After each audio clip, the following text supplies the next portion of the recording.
LDF Devikulam മണ്ഡലം കമ്മിറ്റിയുടെ നേതൃത്വത്തിൽ നടന്നു വന്നിരുന്ന വികസന വിളംബര ജാഥ ഇന്ന് സമാപിക്കും. ജാഥയ്ക്ക് അടിമാലിയിൽ സ്വീകരണം ഒരുക്കി. കഴിഞ്ഞ മാസം 28-നായിരുന്നു വികസന വിളംബര ജാഥയ്ക്ക് തുടക്കം കുറിച്ചത്.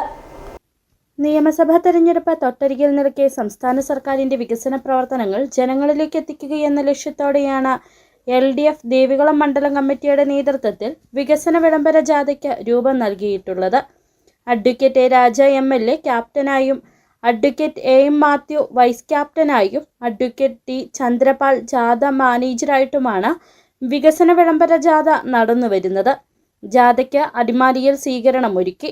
ജാഥ captain advocate A Raja MLA സ്വീകരണം ഏറ്റുവാങ്ങി സംസാരിച്ചു. സാധാരണ തെരഞ്ഞെടുപ്പ് നേരങ്ങളിൽ പലരും പല വാഗ്ദാനങ്ങൾ നൽകിക്കൊണ്ട്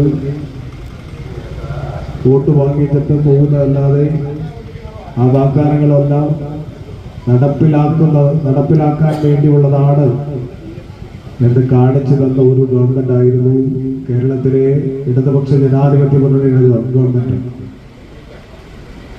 ഈ കഴിഞ്ഞ 10 വർഷക്കാലം കൊണ്ട് നിരവധിയായിട്ടുള്ള പ്രവർത്തനങ്ങൾ, വികസന പ്രവർത്തനങ്ങൾ നടത്തുന്നതിന് നമ്മുടെ സർക്കാരിന് സാധിച്ചിട്ടുണ്ട്. 4 ദിവസങ്ങളിലായി ക്രമീകരിച്ചിരിക്കുന്ന ജാഥയ്ക്ക് ഇന്ന് വൈകിട്ട് സമാപനമാകും. ഇരുമ്പുപാലത്ത് സമാപന സമ്മേളനം നടക്കും. ജാഥയുടെ അവസാന ദിവസമായ ഇന്ന് കല്ലാർകുട്ടിയിൽ നിന്നുമായിരുന്നു ജാഥ പ്രയാണം ആരംഭിച്ചത്. കൂമ്പൻപാറ, 200 ഏക്കർ, മച്ചിപ്ലാവ്, പഴമ്പിള്ളിച്ചാൽ, ദേവിയാർ എന്നിവിടങ്ങളിലും ജാഥയ്ക്ക് സ്വീകരണം ഒരുക്കി. കഴിഞ്ഞ മാസം 28-നായിരുന്നു വികസന വിളംബര ജാഥയ്ക്ക് തുടക്കം കുറിച്ചത്.